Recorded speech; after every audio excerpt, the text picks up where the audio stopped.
What's good, everybody? It's Donnie B.GotDaBeats. We live with 2 Flu West. You know what time it is. I'm here with my brother Nicholas Baker. What's going on next? What's happening, brother? What's happening? You know, chilling, Hey, doing what we do. I'm enjoying this NFL Monday. NFL Sunday, man. Yes, indeed. The NFL is back.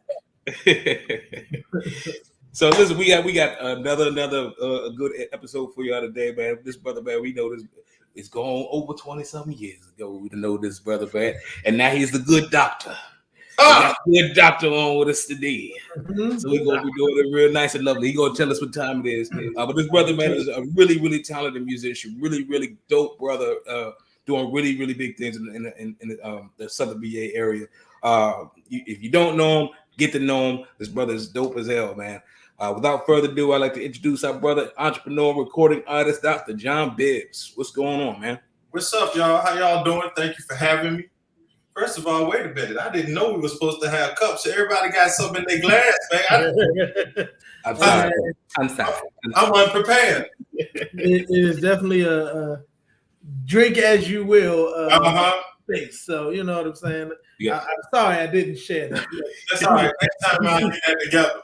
Yes, he's well prepared. He got the hydration and the cup. You know, I can't pass out while we doing this. You know what I'm saying? Cool. Well, you know what it is. We do no shucking. We do no jabbing. We get right to the takeoff. So here we go. Question number 1. Yes, sir. Who is Jon Bibbs? Man, Jon Bibbs is a dude out here trying to discover who God made him to be and get all the things that God has for him out here, trying to find my way to all of those things. That's who I am. Yes, indeed.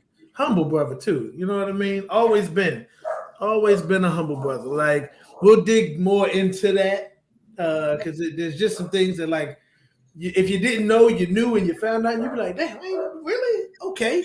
You see what I mean when I'm talking about that. Well, all right, Jon Bibbs, how did you get started singing? The church.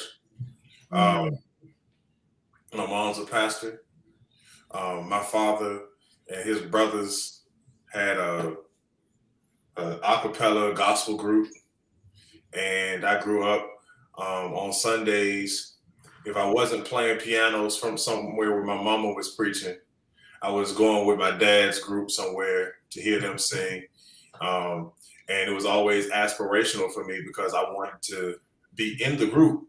But there was always like, nah, son, you're not sweet. You're not there yet. So that was always the push for me growing up. The goal was to be good enough to sing in the group with my uncles.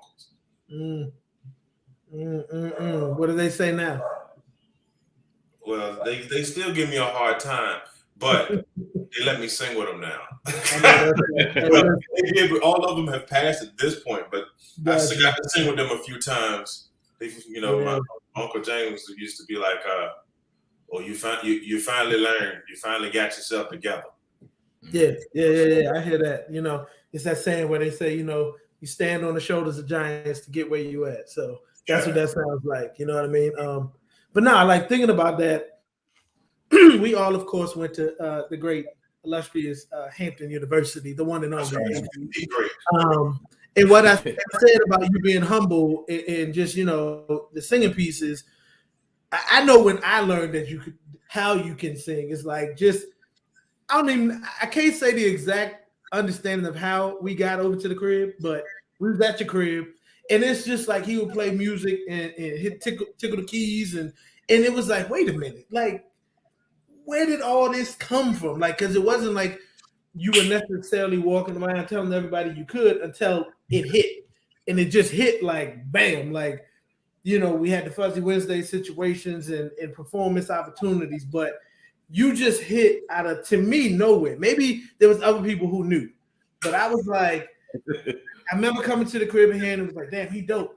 And then it just being like shows and like performance, it was like, damn, he dope. Like, you know what I mean? But you never carried yourself as that way. You knew what you could do, but you never carried it in a way that felt like you were like conceited about it or, it was just like, I mean, I do what I do. It is what it is. And it sounds like, you know, from the beginnings that you're telling us about, it sounds like that's maybe where it was grounded in.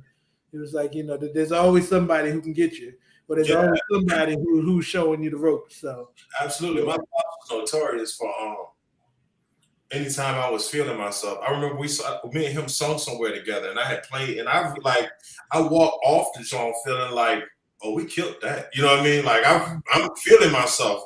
He said, "Son, you sound terrible." I said, "Hey." You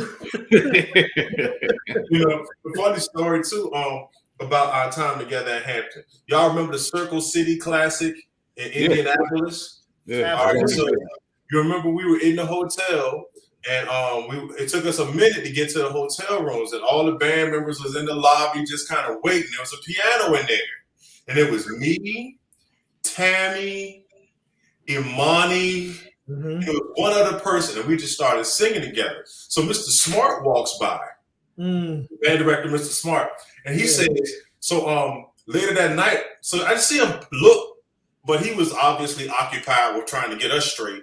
So I saw him later that night in Barney Smart fashion. You know what I mean when I say that. Yeah. So he was like, "Why didn't you tell me you could sing like that? I would have gave you more money." I said, hey,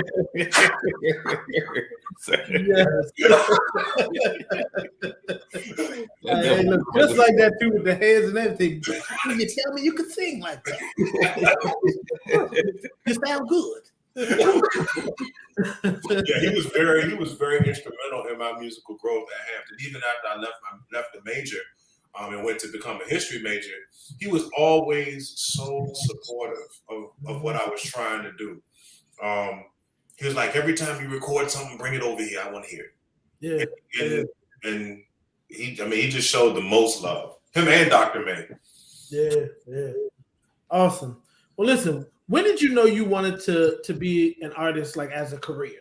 Like, when did you know at that? What was that point when you was like, yeah, this is something I want to, you know, really do more of? Okay. 2000, maybe 1, 2. Y'all remember Bilal, Firstborn second album came out. The promotional tour came through to Norfolk, and I watched Bilal finish a whole fifth of Hennessy on stage, and I mean, it was killing. I mean, I was like, I'm gonna do that. I want to do that. I want to do that. And that was the for real. That was the big motivational push. And the thing that was great for me through my musical career, it came full circle, right? Because I wound up writing songs with him.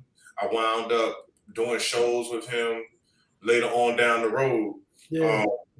So those were real big moments for me, because seeing his show in Norfolk was the first time that I really came to that conclusion that that's what I want to do. I had a, you know, sometimes it takes seeing the thing, and then you can understand, hey, that's what I want to do.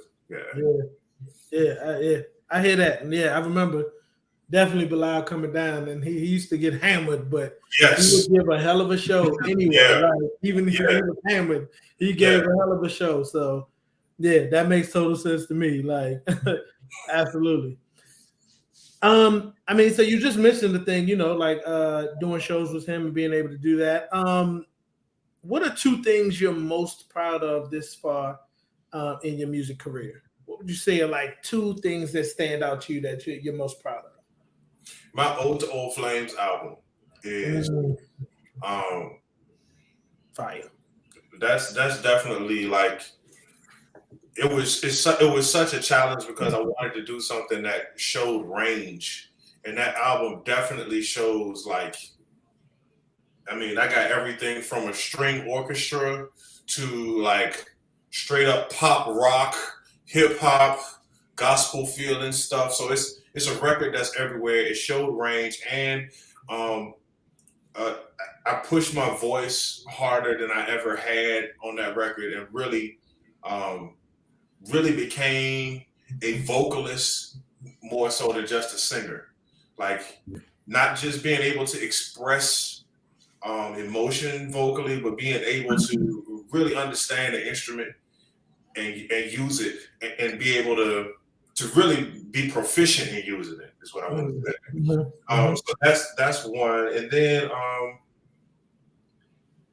two, man, just it's not one single thing, but looking back over the years that I've been doing this music, just seeing all the people with whom I've worked over the years, I guess the overall thing is just that resume of people that I've shared studio and stage with. It's just been a blessing. I've just been incredibly blessed beyond words. No doubt. Let's talk about your creative process in the studio. Like when you're coming to the table to make an album or make a song, how does it happen? Sometimes I have kind of a split personality creatively. Like, so I have a very literary side and I have a very musical side.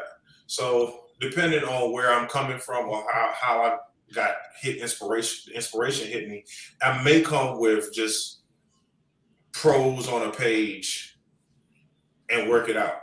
If I approach it from the musical side, I'm usually coming bass line first, and some keys, and then I'll figure it out from there.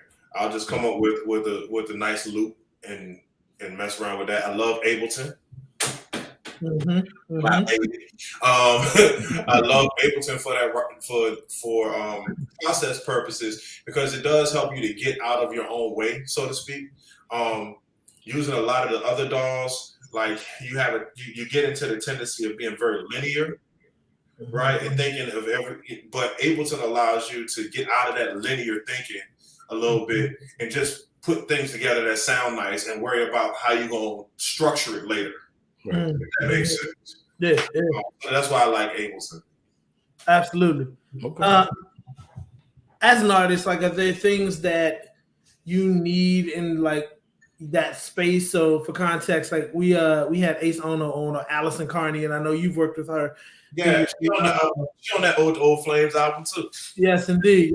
Like she spoke to just needing wanting candles and flowers in her space, and she spoke to coming in and telling the engineer, look, I need 16 tracks for me. I'm gonna tell you that off the break because I know me.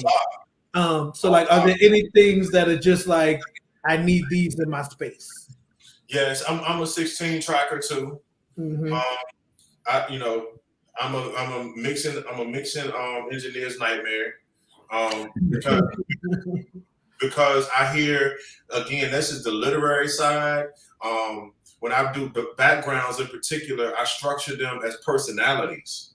So all the background vocals in my head are personalities, and so there's call and response, and they are saying things to each other in the background, and that's happening harmonically too. So a lot of tracks. That's one. Two. I have discovered that I need to work. I work well with engineers. I work best with engineers who move out the way and let me do me. Now that doesn't mean that I'm not open to ideas, but it's really hard to get in the studio and work when you're working with an engineer who's got a production mindset when they're approaching the session, and they already got a direction they're trying to take you, and you've already got machinery. You know what I'm saying? You already got infrastructure there. And what happens a lot of times is it's hard to get into the other person's bag. So if I'm gonna be in that space, I would rather the producer or engineer tell me up front, so I'm not doing all this in my head and I'm not walking into the situation with ideas. Just tell me up front, hey Bibbs, I got this song, already got the format, already got the layout. Cool, I ain't gonna think about it. I'm gonna do what you tell me to do. Yeah. But if you send me a track and you say, yo, I want to work on this, come to the studio. okay, I'm going to come, but I'm going to come with ideas Yeah. in a direction. And it's very hard for me to get out of that frame. So having clarity about what I'm walking into. I think in the studio, I like fun places. I'm silly. I like to crack jokes, act dumb. I generally have a bottle of Jack Daniels on hand in the studio with me. Yes, indeed. I'm still on that Jack. I ain't moved.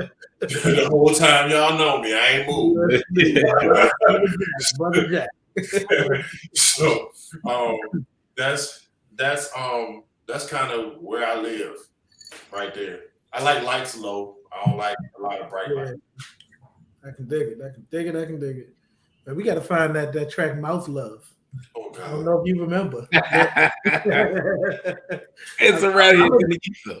I'm gonna do some digging. I'm gonna find it. I know I got where it lies. Because one of the secret things that y'all don't know is I'll be graduating from seminary November the 18th. Oh, okay. Congrats. Yeah, so leave mouth alone under there. I don't need that out there when I'm trying to graduate from seminary. I'll get excommunicated. I'll send it to you on a secret text.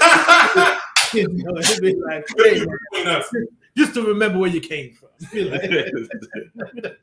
Hey man, look, but it's funny we laughing about it, but it was ingenious to me. Again, it's another one of those times where I get what the content was, but the musicality that went into it, and you know what I mean, how you put it together. I was like, man, that dude a genius. Man, we had a great time back in the day, man. Yeah, absolutely. How would you describe your music? When someone listens to your music, like what would you say is a description of what you do? It's soulful. Like I sing. Gladys Knight is my favorite singer all time, period. And because whatever she sings, you believe her. Like every story she tells, you're in. Like, and she said one time, she said, I only sing songs that hit me personally. She said, if it doesn't hit me personally, I don't care if it's a hit, it's got to hit me. And that is my philosophy when it comes down to music. I come from a church background with a little bit of jazz, a little bit of rock, a little bit of hip hop influence. So my music is coming from a very heartfelt place. Like I mean the songs I sing. I don't sing songs. I'll tell people quick, like I can't get on that song. I can't sing that hook. I can't. It's got to be real for me. So that's how I characterize soulfulness. I love that. And like speaking on Gladys, like I think she's definitely world renowned and people love her, but I still think she's underrated. Like a lot of people, because her voice, like you said, it hits a certain level in a certain space that not many people can hit. Like she had a joint on one of her not recent but later albums in her career where she did the medley live of what did she do? She did It Takes a Fool to Learn That Love Don't Love Nobody. She said, If You Don't Know Me By Now, and End of the Road. She mixed those three and sung them. And when I tell you, like, all those songs on their own are, smash hits, respective songs. But hearing her sing it is just like a different thing, man. She brings a vibe to it, just a different thing. She also has taken incredible care of her voice. I saw her live like 4 years ago, and bruh, her voice is not. I mean, she may have adjusted some keys to make it a little more comfortable, but for the most part, you're not hearing any age on her voice whatsoever. I mean, it's just shocking. Yeah. Would you say that has a lot to do with her technicality, or would you say that that's just her actually, curating her voice? You know what I mean? Both. I think she has great technique. Gladys Knight is definitely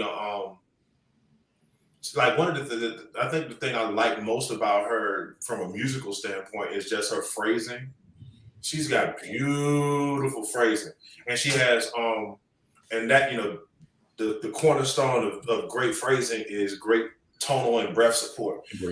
I think she definitely understands how to support tone well, but the pedagogy too. Like her voice is that thing should be in a museum. this, yeah. Everything you're saying, like phrasing, like, and people don't really get phrasing. Like, it's like how that can just change the way a song comes off, the way it goes. And yeah, she's a master. Like if you don't know, man, go back, listen to Gladys, get the master class that she gives whenever she sings. Please do it. Yeah. But and thinking of that, if you got to listen to a song, check out The Makings of You. Yeah, absolutely. Okay. Well, I mean, thinking of people singing songs and covering and like doing just an amazing job. We actually have a Jon Bibbs cover where he did an amazing job, and we wanted to make sure that we shared some of this experience that Jon Bibbs does when he creates music. So we're gonna go ahead and jump into a video really quick of Jon Bibbs doing what he do. Here we go. Yep. This is Jon Bibbs. The change will come. Check it out.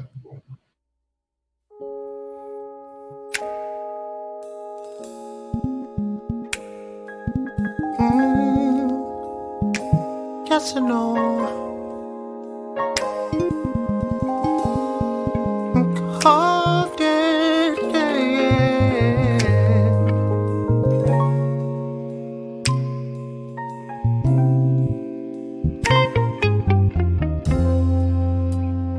I was born by a river in a little tent,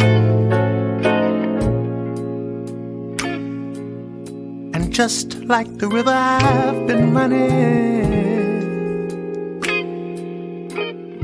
ever since.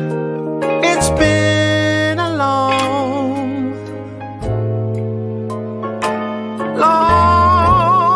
time coming, but I know a change gon' come. Oh, yes it will. It's been too hard living, but I'm afraid to die.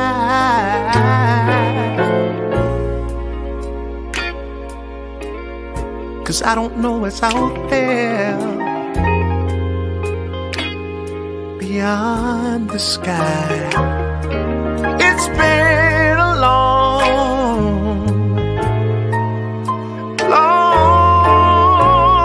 time coming, but I know, yes I know a change gon' come. Oh, yes it will.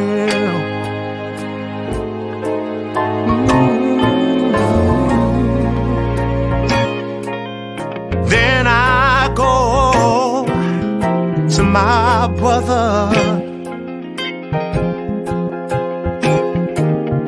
and I say, brother, help me please. Oh, but he winds up knocking me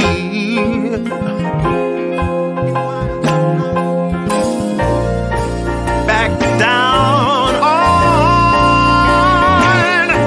my knees. Well,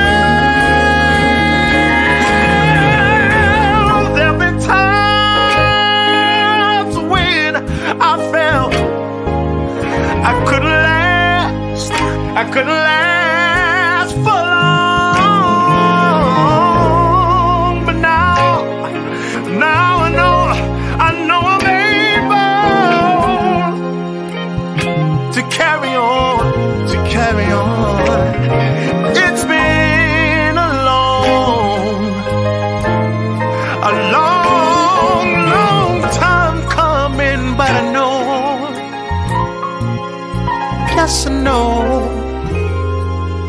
Change gonna come.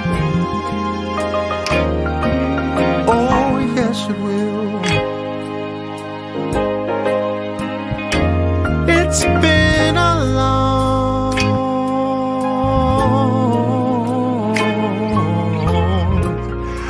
long time coming, but I know, yes I know, a change gon' come. Oh, yes it will.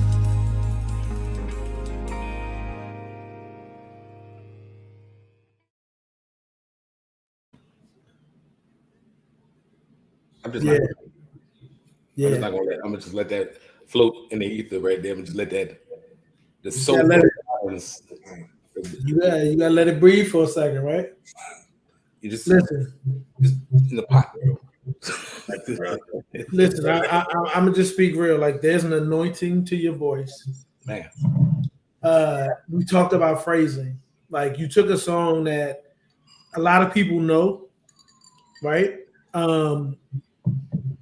And you put the bibs on it. Like, I mean, I don't know how else to say it. Like, you put the bibs on it. Like, it was like, you know, sometimes people take liberties with songs and phrasing and different things in it, and it's like, you should have left that alone. Nah. Everything you did, it's like you're listening to it, you're seeing the imagery, of course, but hey, man, hey, Thank you you. know what I mean? And like sometimes I think we don't, we know people and we may say like that's, I know them and we don't give them the flowers that they deserve on certain things, but like, man, it's an anointing to your voice that's amazing. So thank y'all, brothers, man. God is good. Yes, indeed. Yeah, I mean, just to speak my piece on it too. Like the one thing, and everybody that knows me with the music know I'm like Simon, bro. Like I'm just like, oh, it's all right. You know what I'm saying? Like, no, it's cool. Yeah. Oh no, that was good job. No, bro. Like literally just hearing you sing, it's like, how do you do that? You know what I mean? And it's like because the reason why I say how do you do that? It's like you almost sound like somebody I've heard before, but sound like nobody I've ever heard my entire life.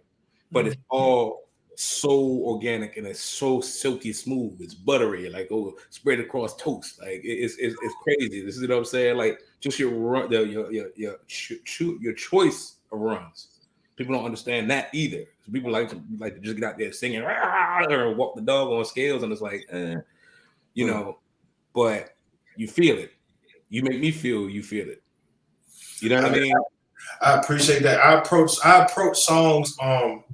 I've always been able to tell the singers who write and singers who don't, just by listening. Singers who do not write music typically focus on what their voice can do.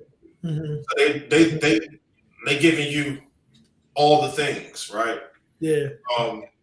Singers who write have an affinity for the story, the lyric. So they're bringing it to you, and they're phrasing things a little different because they're highlighting lyric more than their voice. Right.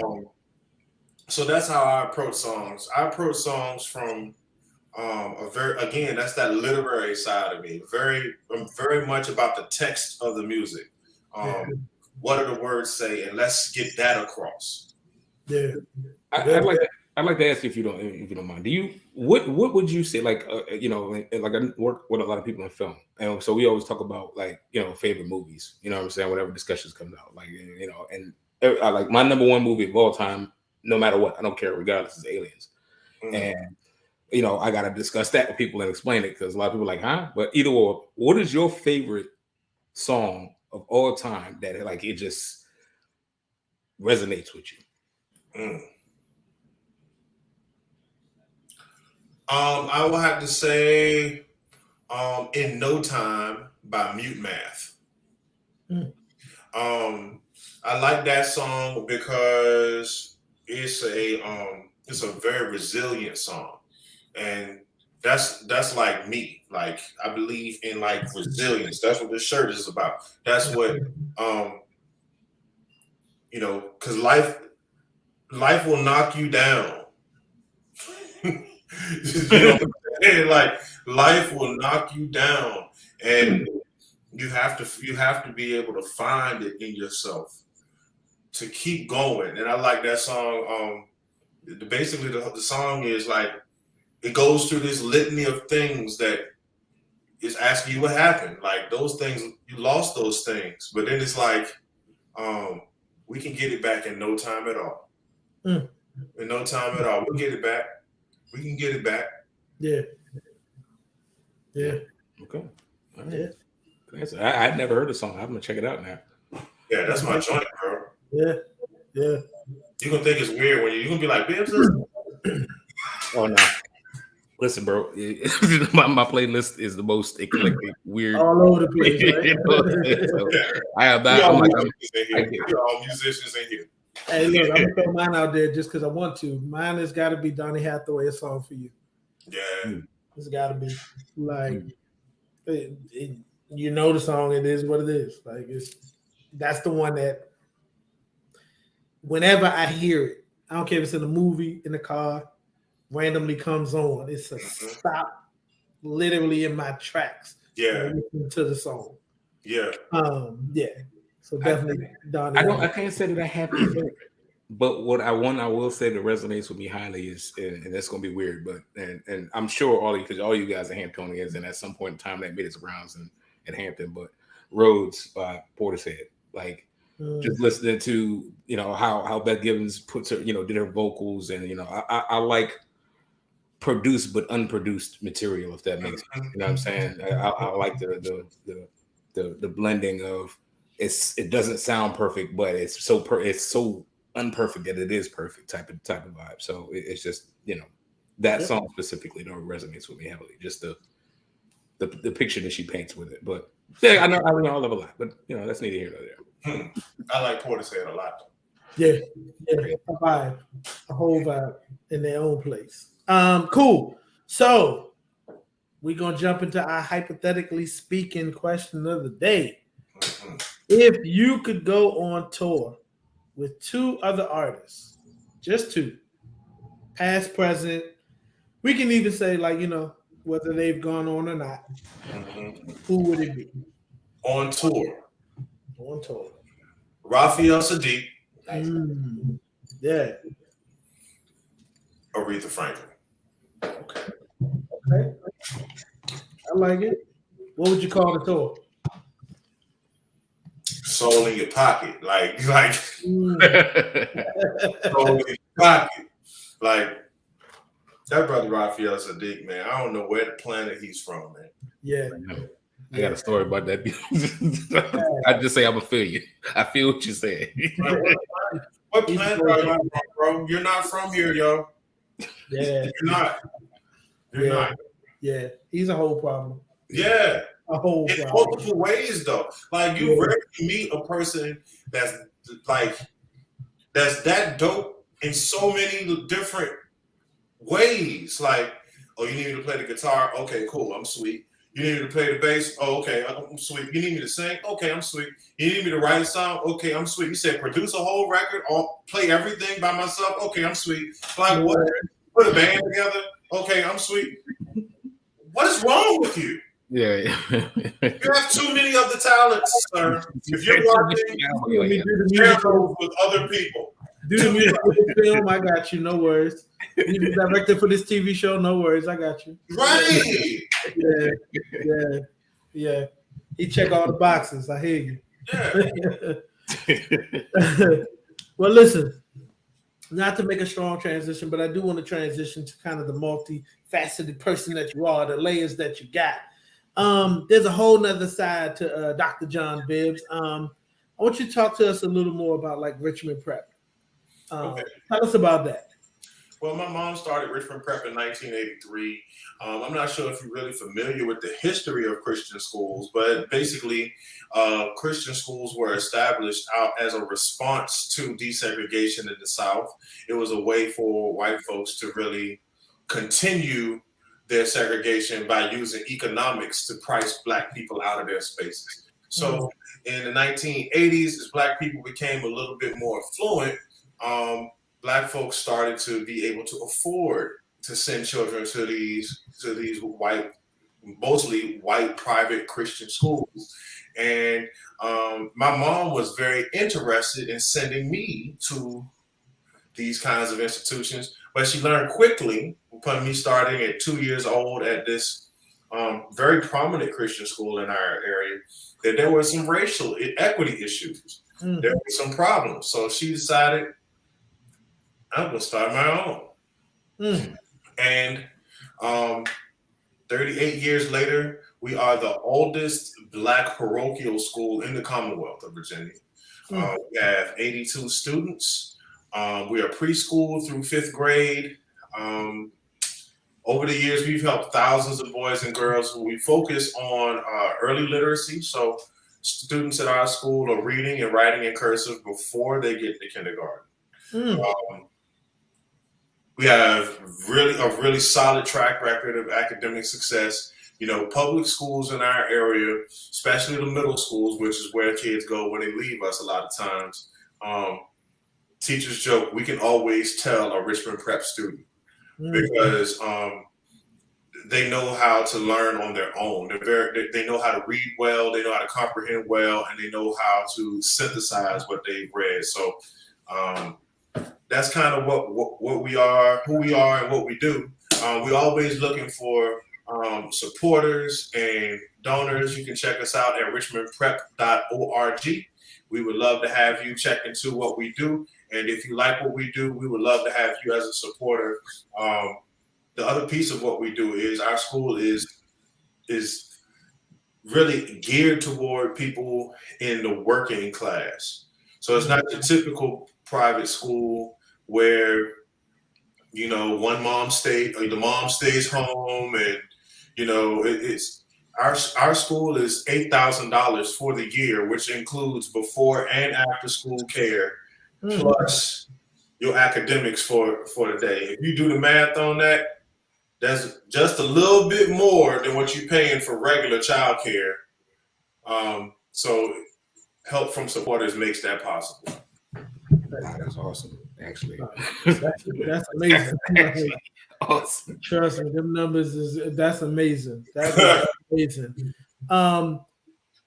It's interesting you're telling that story. I want to dig a little bit on the beginnings of it. When you did you enter into, it's two-part question. Did you actually enter into the Christian private school and witness the racism, or did your mom like notice it and was like, you know what, we're not going that route, I'm gonna start my own? I was there for a while. I went to private Christian schools until 7th grade. And Richmond Prep was always like a grade or two behind me in its development. So I, you know, at first I didn't realize it or recognize it. But when I was in 3rd grade, you know, Dave Chappelle has this sketch where he talks about when you experience something that's shockingly racist, when you're not even mad at it, you're just like, that was racist. Like that happened to me in 3rd grade, and that was the first time that I was like, oh, that's a thing. Like, that's a whole thing. People do this, you know, it was difficult, but I'm very grateful that I had that experience at a young age. It was very important for me to understand that, especially being where I'm from, in the old heart of the Confederacy. We just now getting the monuments down and starting to act like we in the 21st century. You know, it was, but as I went through school, you know, even through high school, which I was in public high schools, the racial issue in this area was bad. I mean, it was really bad. When we played the county schools, we would come out, we would finish games up and have stuff sprayed on our bus. They would come to our school and do stuff to the school, and, you know, on the weekends. And the Klan came to town and had a parade when I was in the 11th grade. I mean, You know, race is a big thing. People think it's far off. It really isn't. It really isn't. Mm-hmm. No, you're right. You're right. Like I know it's interesting. I went to a private Christian school for I want to say 1.5 years, like first grade through a little bit of second, right? And my mom pulled me out of it, and I can't say that at that point I knew why. In retrospect, you know, and it's like, damn, this was happening then, and like I've experienced certain things that at that point I was happy enough that she was able to not have me recognize what it was, but it's like she knew. You know what I mean? It is crazy, like the things that our parents end up doing sometimes in our lives for us that we just don't even know, like the full capacity, especially in the moment. You don't know, right? And I just think, I mean, that's amazing, like power and like the process that your mom went through to say, you know what, I see this and I'm gonna create my own. Just that level of, I don't even know. I ain't even got words for it. Like that's flowers to your mom for that. Like that's a level. Hey, you know what? We need to create this in the space. Like, hey, that's amazing. It's a level of gangster. My mom was gangster. Yeah, Like Mr. Smart used to be scared of my mom. Look, so yeah, that's better for you to say that too. Like that's like that's you know that tell you how gangster she was. So I'll never forget. We had just freaked into the band room. Game was over, and my dad. The marching band term, by the way, ladies and gentlemen. Freaking you're like freaked in. What does that mean? What they doing at these HBCUs? We did our dance routine into the band area. And my dad walked up to, pick me up. We were going back to Richmond for the weekend. Mr. Smart with it was like, your wife ain't out here, is it? Because she used to give him that work, boy. Hey, listen. Hey, Mr. Smart, man, look, rest in power, man. Some funny guy there. Baker, can I ask him a question real quick? I want to throw something out. We talked about that. First of all, again, kudos to your mom. Like the beautiful aspect of the whole thing is that it's still here. Yeah. Yeah. You know what I mean? And we just talk racism. We talk about, economic issues with society and, pandemics. Yep. You know what I mean? So that's a beautiful thing. So kudos. Yeah. I do want to throw out, though, and juxtapose a question against an ugly fact of the United States. And I while you were talking, I was listening, but I wanted to check because I wanted to fact check and make sure I was saying the correct thing. Mississippi, 1995, and March 16th, certified, actually, February 7th, 2013, was the last state to abolish slavery. How does that make you feel, considering the amount of things that you have personally seen and overcome, being in the heart of Dixie, so to speak, and understanding what that's like, and know that in 2013 they were the last state to officially abolish slavery? I mean, what's crazy about? I'm not shocked by that. And interestingly, I'm not shocked because the reality is there is still a huge segment of American society that if they had the opportunity tomorrow, we would be back in chains. Yep. That's just the reality. Like there's a large segment of America that would be just fine. And then there's another segment of America, that's one sliver. But then there's another segment of America that if they were to put us in chains, they wouldn't say a word about it. They may not be okay with it. Wouldn't do anything. Right. They wouldn't raise their voice. That's part of the reality of living in the times and the place where we live in. I think that's why the law is so important, right? Because you can't legislate conditions of the heart. Wow. I can't legislate the racism out of you. Mm-hmm. But that's precisely why I need legislation to protect me from you. Mm. You know what I'm saying? Like, because your heart is jacked up, bro, and you're not to be trusted. So we need some protections around here. Like, you know. I mean, no, that's real. Those statements are so real, because the reality is that, you know, people tend to say like, oh, you know, it's been over, slavery's been over for a while, get over it. Why you still try to bring that up? And it's like, the thing is, when you think about people who, you know, grew up ingrained with a certain thought process, and then they have kids, and then their kids have kids, right? Like, there's certain things that are just ingrained, that even the ones who may be like the kid of the kid, who are like, I don't believe that. Like, I think, you know, what happened in the past is the past. I don't have those beliefs. There's certain things that are ingrained in you that you have to address.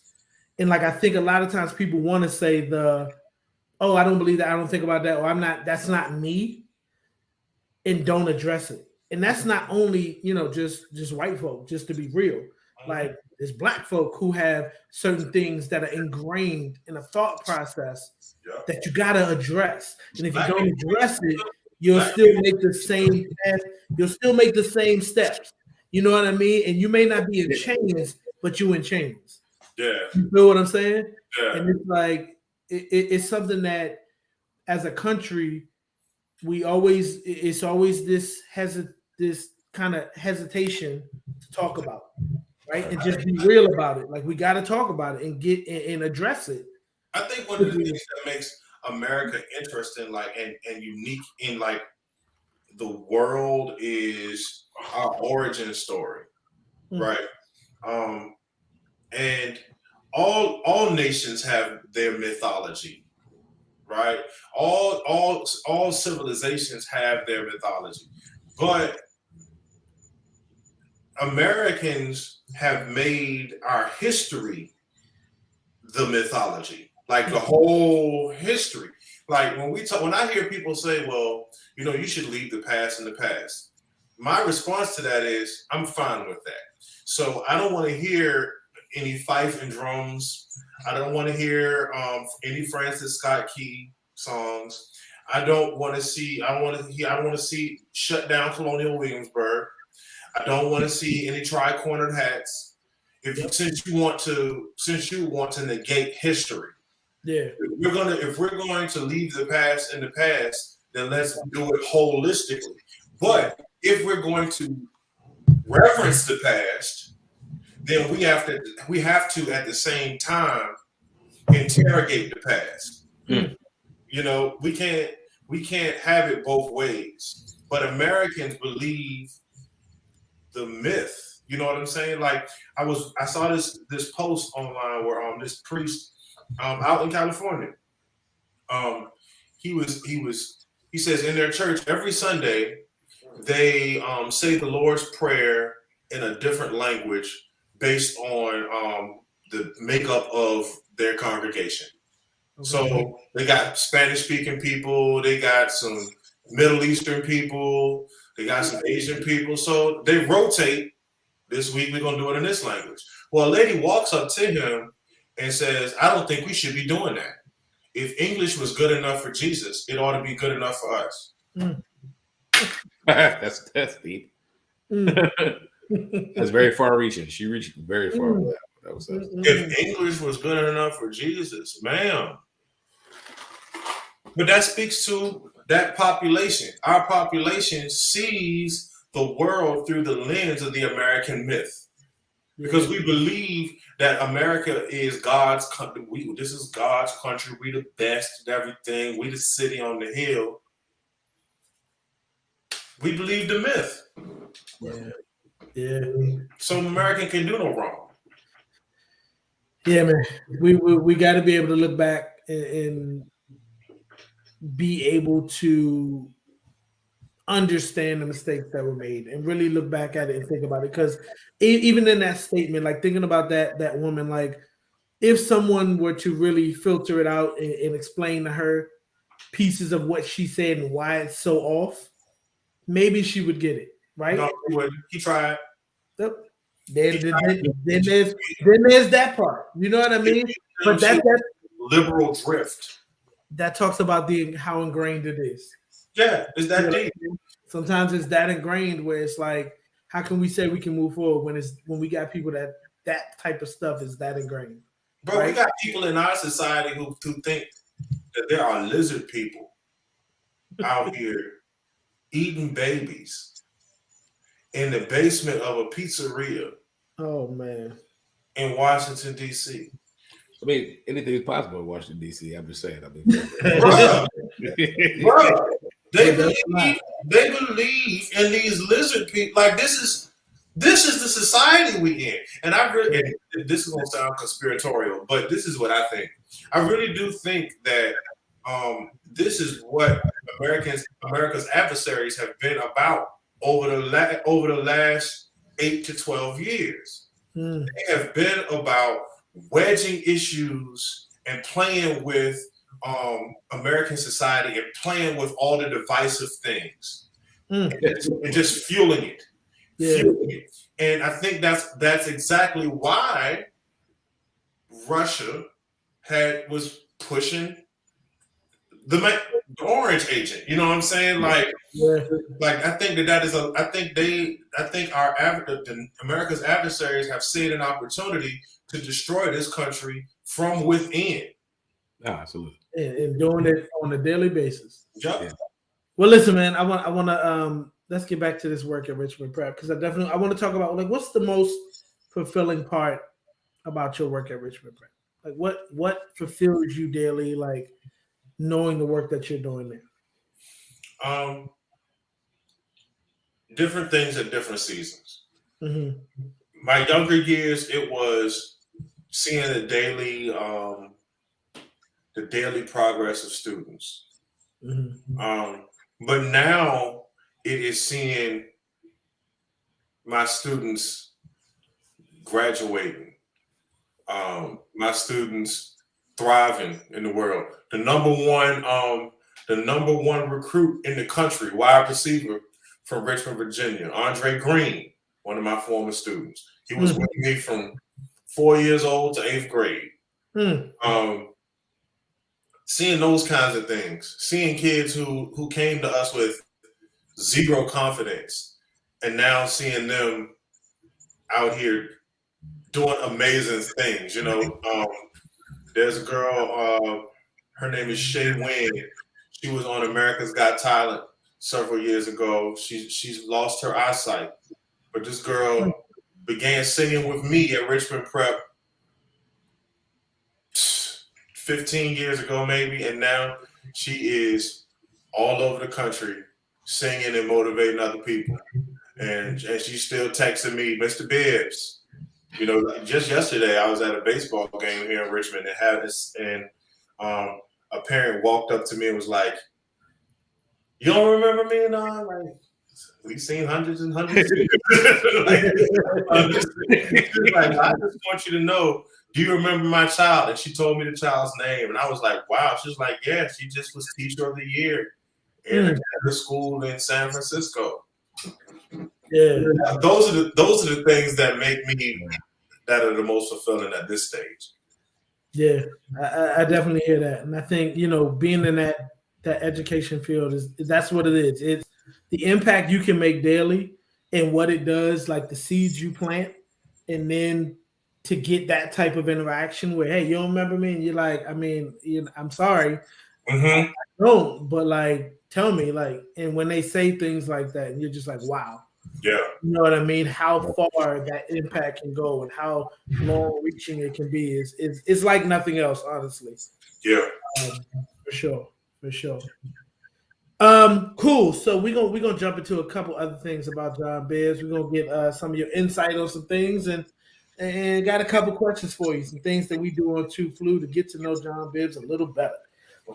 So the first one is going to be, what's one misconception that people have about you? That I am a super austere and very serious person. I would never say that because because you know me. I know what that's what I'm saying. Look at you pretty stern looking. Like, I don't want to mess with that guy. Like, people, well, a lot of other people in the band. Okay, I was talking to somebody the other day who was y'all's year, a young woman in the band. She was like, "We thought that you were the biggest jerk." I was like, "Why?" She's like, "She said you never talk to anybody." Well, maybe that person, that's not true. Well, maybe that person has issues, and she should. Right. You should have said something. You would have known that I'm hilarious. Like, hey, you would have known. You would have found out. Little do you know. Just do half your part. Just do half your part. I mean, yeah. So I think that's the biggest misconception. I think people look at social media. I tend to present myself on in the virtual world as very professional, and you know, I'm not dumb. I try not to present myself as a dumb person. So a lot of times people just mistake that as, oh, he's always in a book, or he's always I like to turn up. There it is. I'm mad at that at all. That's Jon Bibbs right there. Not Jon.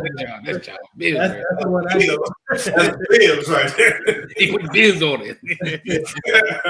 Put the Bibbs on it. Got to do it. All right. So next question is, what's one not so popular opinion that you have?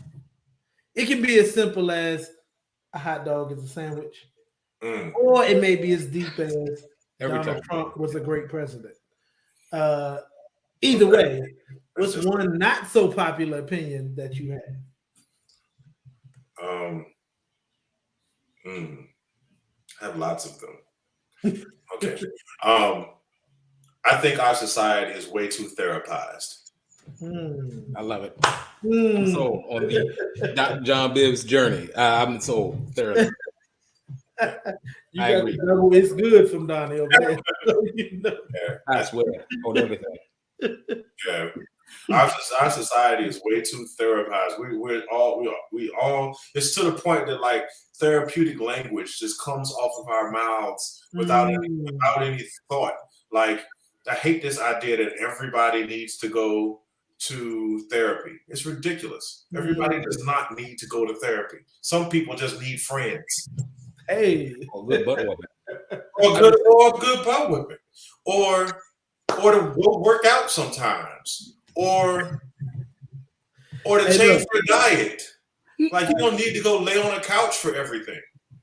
I'm gonna throw one out there right behind it that kind of goes with it, but we might, Donnie, I'm sorry, we might get canceled for this one, but it is what it is. Like, I love it. I need to hear this now.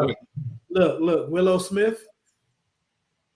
She just needs to stop talking sometimes. Like, the things that she be trying to put in the air, trying to be deep, it feels like it falls in that same language of like, Willow, look, do your thing, man. Look, you grew up pretty rich, man. Like, you had some things for you. Like, you didn't go through the mud. Like, but she said she went through the mud, and like she'd be like, the earth spins on an axis that makes me feel an aura of blue and orange, and sometimes the yellowness of that blue and orange, it'd be like, that's true.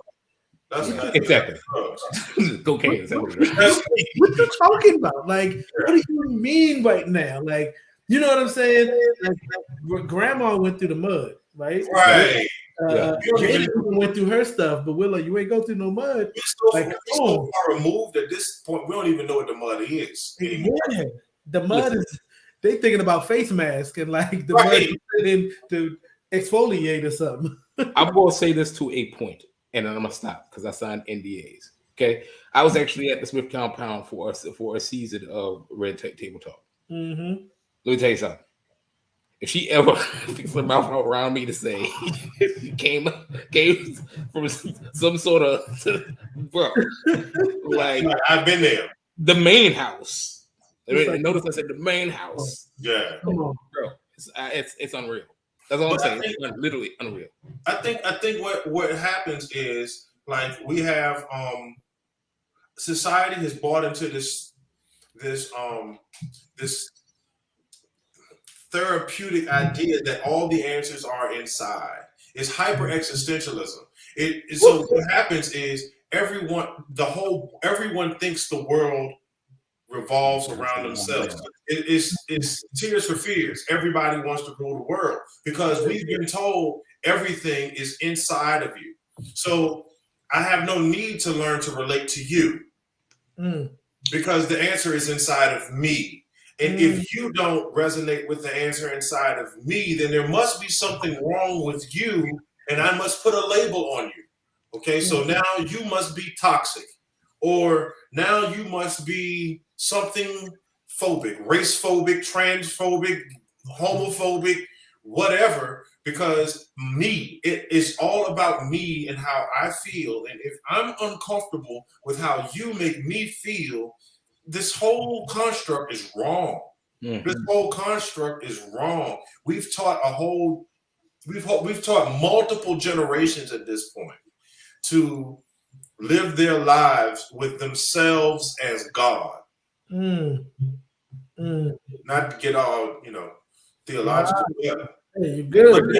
That's what Romans 1 talks about this specifically. It talks about how mankind made images God, but they made images based on themselves and what they wanted and what they thought should be right.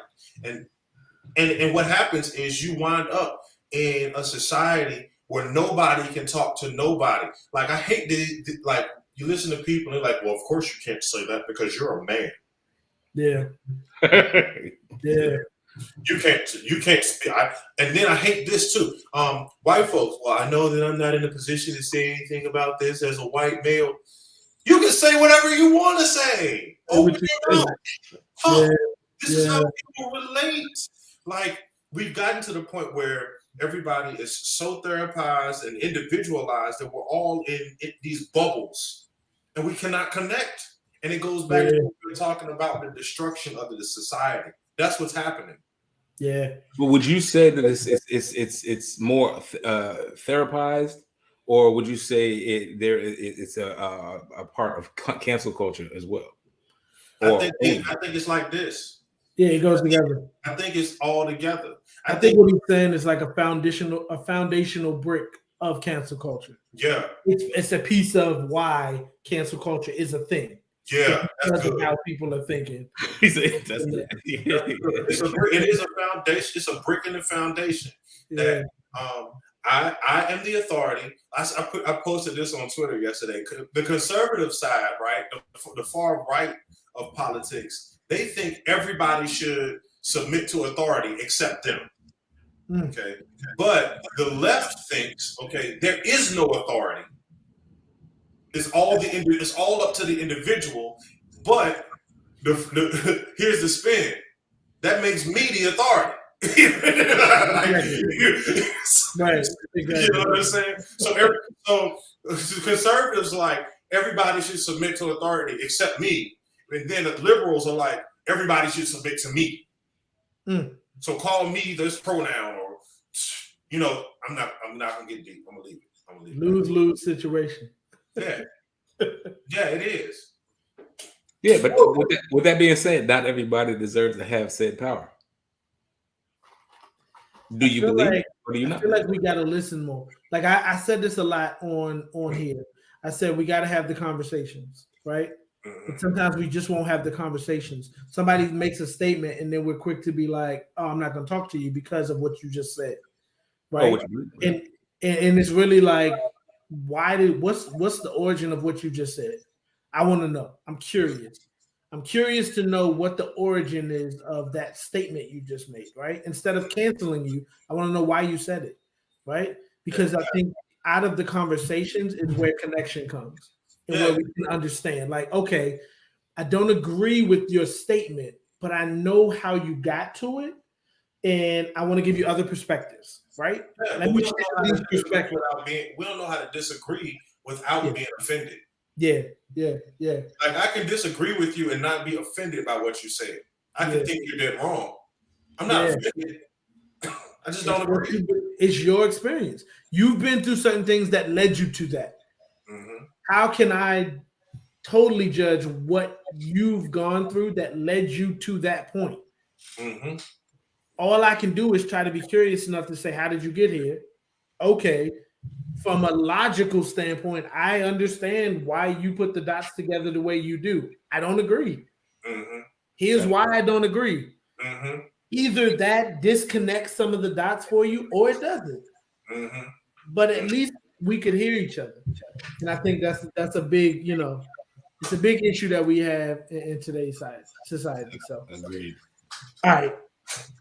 Heavy combos here. I love it. I love it. Let's hop into 2 Flu 2 cents, man. We want to get your 2 cents on a couple of topics right now. The first one is going to be Nick Cannon.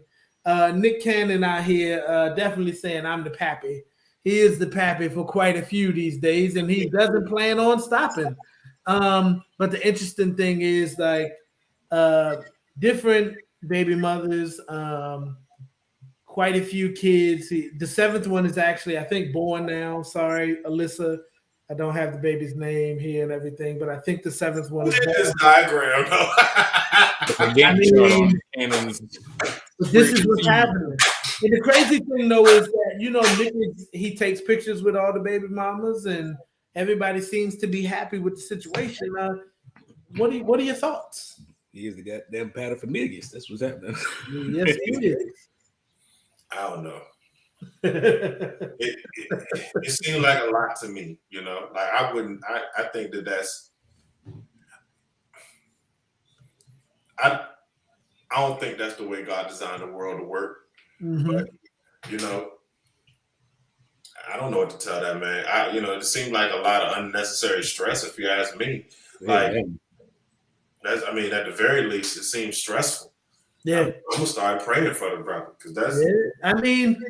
He feels he's in a good space. He has the financial means in his mind that he can take care of all of them, and apparently, like as of now, there's no issues with any of them, like the baby mamas or the kids being taken care of. None of them talk negatively about him.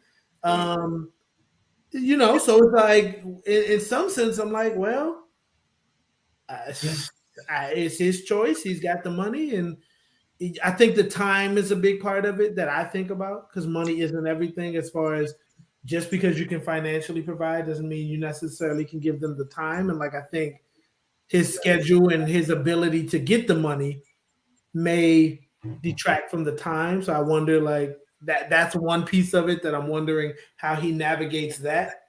But I think that there's another question. I think that there's a question of relationship. Mm-hmm. And how do these children relate to each other as they get older? Yeah. And things ain't gonna stay perfect forever. It's great right now because it looks like it don't look like too many of them can talk, or they don't look like too many of them are old enough to be able to formulate relationships or understand what is going on. Yeah. But as things. As they get older, I see complications with this. Yeah, I definitely hear that. Yeah. You know what I mean? Like have the kids myself. I personally won't want that many kids. That's just it's just like John said. That's like that's drama in the chamber right there. Like I don't need the extra. You know what I mean? Like yeah. I can't. Baker, we definitely gonna get canceled because I can't walk around. We got to walk through this now. The names bother me. He got a lot going on, though. I don't know what it is about Hollywood, but they have to. I'm gonna name my kid Carr because I want him to be like, it's different. It's like I want him to go places. Yeah, I name my kid High School because I feel it should be a name that is. So it's just like, no disrespect. This is a lot of control. It's artsy. Powerful. Is her first name powerful? But is it? That's what I'm saying. Is the first name hyphenated? That's what I don't know. Nick Cannon, we got some questions, man. Like, we know you're a big star, but if you want to come talk to us, man, come talk to us because we got some questions. I just want to know. Again, no disrespect. Because you know, I say is when you talk about kids, you know, people get sensitive. You talk about kids. I don't know. No disrespect. But zillion? Come on, man. Hey, man, listen. I don't know. I mean, Maybe it was Abby. Maybe Abby came up with the name. So I met somebody named Spontaneous last week. negative. I mean, you know, here it Negative. It's right. The pattern's full. Like, how do you? Okay, let's detoxify that. Let's talk about that. John, how do you take somebody name that seriously? Matter of fact, let's go with a different name. Say anybody. Let's not talk about that person specifically because we don't want to do that to you. If just somebody came to you with a name that you do not identify or agree with, or let's not even say that because that to me that's pushing your agenda. If somebody came to you with a suit, it's like somewhat quasi weird name. How does that strike you, man? Man, let me say, it's funny. Okay. And I don't have no qualms with laughing at nobody's name. Yeah. That's how I roll. I'll laugh at your name. And I'll call you whatever you want me to call you, but I reserve the right to laugh. You're not going to take this from me. I think my first thought is that's your real name. That's always the like if it's off, that's your real name. And it's like, yeah, that's my mama name. Okay. Okay. You kept it. Curiosity comes out first. What's the story behind that? Yeah. Tell me the story. I want to know because there's got to be a story behind that. There has to be. Like, you just don't come up with that with no story. There's a story. Well, yeah, for an actual name, I get that. And like I got an acquaintance. It's good friend of mine. I refuse to call him this. He goes by Gorgeous. I don't call this dude Gorgeous. Can't call no man Gorgeous. He's G. That's G. We just gonna call him G. That's what it's gonna be. So that's that. I can't. We have to agree to disagree on that. I can't call you Gorgeous. Bro, let me tell you something. I freaking Euro step by that joint every time I can. You know, I'm just saying. I don't understand it. I don't get it, but whatever. That's just me. But as far as with regard to the kids, I mean, like you said, I think the reality, the optics is the financial ability to support. Yeah, that's the biggest thing. Because if a brother didn't have Nick Cannon money, he wouldn't have that. And if he did have that many kids, either he has that Nick Cannon kind of money, or somewhere close in the neighborhood of that, or he's his libido has got to be like out the box. Like it's got to be. I just feel like we're not looking at the right priority. I think when we evaluating this, like, okay, yeah, you had the financial capacity to care for those children. Do you have the emotional capacity to care for 6 children between 3 different women? Right. How do you father those children? Right. Ooh, but can I add one there too? How do we not know that how do we, because again, the thought process is him. How do we not, you know what I'm saying? Like maybe he's like, okay, I finally found one. And she's bird crazy. And now the one thing I'll say is that he's kind of been on a very public, transparent, like, I'm out here and I'm not in a relationship. He says I'm not getting married again unless it's Mariah. He's very transparent.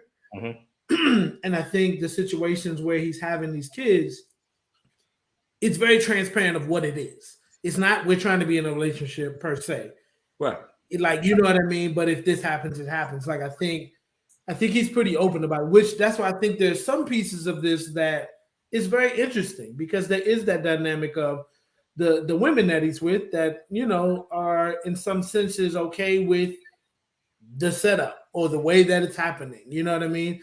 Because it is what it is. Like he's at photo shoots and everything with these women. And, you know, I think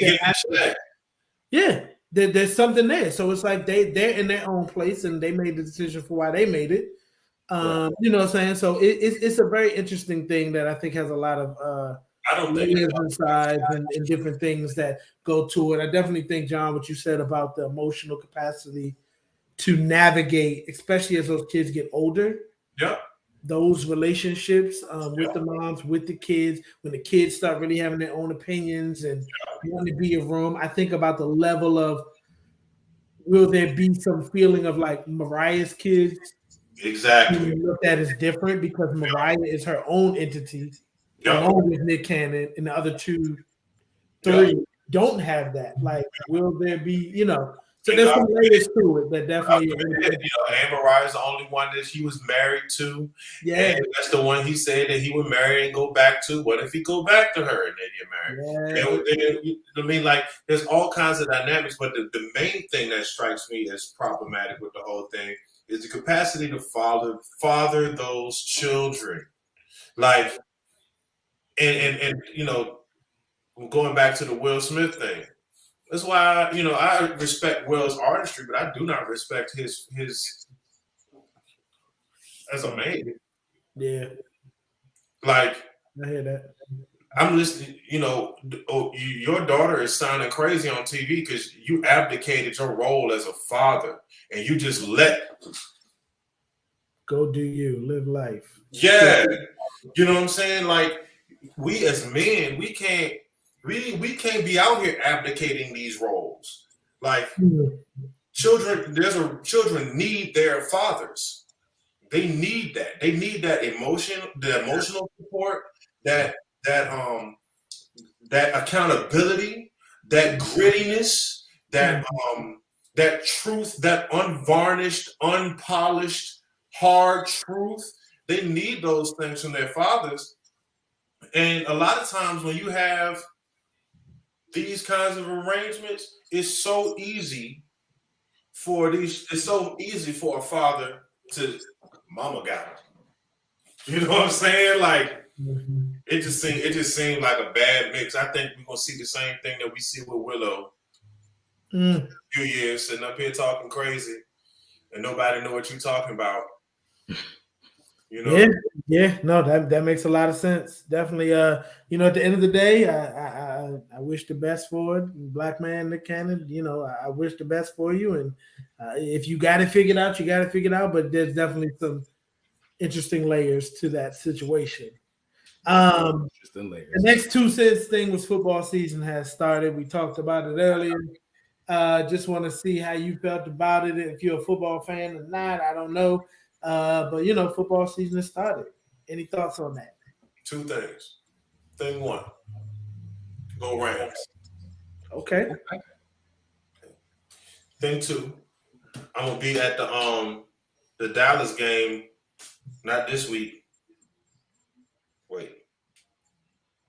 The opening night for Monday Night Football. I'm gonna be at that game, Dallas versus the Eagles. So that'll be fun. You a Dallas fan all the time? Absolutely not. Okay, thank you. I was about to be like, okay, this is just gonna be in the front. I'm just going with some friends. I ain't mad at it. It's the first game of Monday Night Football. I like the city of Dallas. I do not like the football team, but I will enjoy that game. When you say the football team, because in 2021 you got to clarify. You talk about the football team, or you talk about the football team in Dallas. Not the football team. I don't like the Dallas football team. I'm just saying. I don't like the Washington football team either. Okay, that's disrespectful, bro. Like, come on. I'm mad at that. I'm joking. I'm sorry. Anytime your team is called the football team, there's a whole problem there. I mean, it's a double obvious. Hello, but it's cool. They doubling down. It's cool. It's going to work out. They doubled down on that loss today. So just keep on praying. That's great because the Raiders are doing mighty fine too. That's all. We ain't played yet, so we'll see what happens. But I'm definitely a Raiders fan. But that's neither here nor there. You know what I mean? I'm definitely a Raiders fan, and I'm definitely making that out to Vegas this year to get to one of these games. Check out the new stadium. I'm trying to make it myself. Indeed. Gotta do it. But I don't know. So, John, you said your team is what? I am the Los Angeles Rams. Okay. I love that. I think I can go with that. That's my second team. I go with that one. I can't shame you on that. Thank you. I cannot.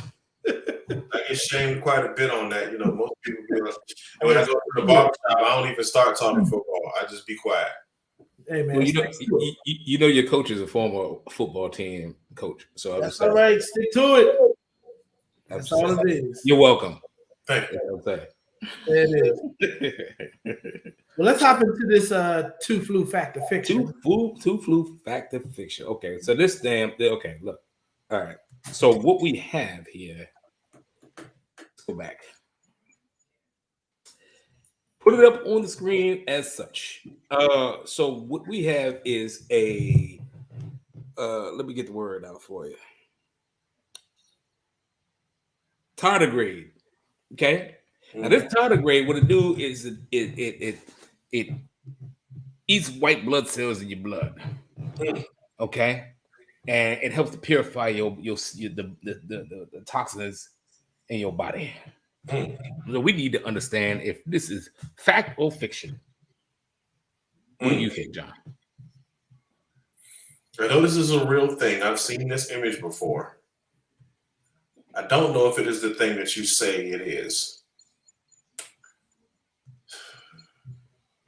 A tardigrade. I'm going to say fact. I'm going to go with fact. Okay. I'm going to go with no, denied. It's technically called a meldrop, which is a drop of mucus at the end of at the nose, whether produced by cold or otherwise. That's a booger. And it's a booger. And it looked like that. That's disappointing. I was all fascinated. Hey, why did you do that to me? I was all fascinated. Hey, that's the funniest thing I've seen all day. It looks like there was a party in the zoo, and a pig did a dog. It looked like a pig, a dog, and a vacuum cleaner. Hey, look, Got the look. That looked like something. That looked like something Kanye West designed. I am not. I would not. It looked like a Kanye West sculpture. It just needs more holes in it. That would be the only thing I would say. It looked like a Kanye West bubble jacket. Yeah. Oh my gosh! All right. As we are getting towards the end of this interview, man, new segment that we're bringing up is two flu, 2 words of wisdom, man. If you can give people any advice using just 2 words, what would it be? Don't quit.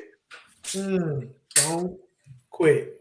You heard it there straight from Dr. Jon Bibbs. Don't quit. Don't quit. Yes, indeed. Yes, indeed. Well, listen. We always end out our interviews with finding out what's next with our guests. So what's next for Jon Bibbs? I don't know. You just got to stay tuned to see. I love it. I love it. Leave the door open. Hey, I'm going to leave the door open with the door open in the background. You know what I'm saying? Yeah, there it is. There it is. You hear me? Yeah, Doc. The last thing is, we got it flashing on the bottom, but let's just reiterate, where can people find you online? At Jon Bibbs, at JONBIBBS. Anywhere. Indeed, there it is. Like we said, it's definitely floating on the bottom of the screen. If you didn't hear that, you can see it at the bottom. Hey man, look, Jon Bibbs, man, it's been a pleasure. Like, we know we all go back, but it's been a pleasure catching up. Like I said in the beginning, sometimes we have people that we know that we don't take the time to get the flowers to because we know them, and it's like, oh, you know what you are, whatever, like, you know what I mean? But we'll give flowers to a random, person who drops an album, or a random, person who's starting to school. I want to give you your flowers, definitely, to just be like super amazed by all the things you do, have done, will do. Appreciate knowing you and being a presence and coming through Hampton. Wish you all of the best. Definitely keep us posted on anything that does walk through the open door that you decide to do. And I want to give you the space to definitely say any last words that you want to say, and then Donnie will close us out. Man, I just love y'all. Thank y'all for having me. I'm going to have to come out there and pull up on y'all one time. Yes, indeed. Yes, indeed. Absolutely. My man. That's all I got. Hey, listen, I'm gonna say, you know, I gotta give my dissertation too, but I'm gonna keep it brief.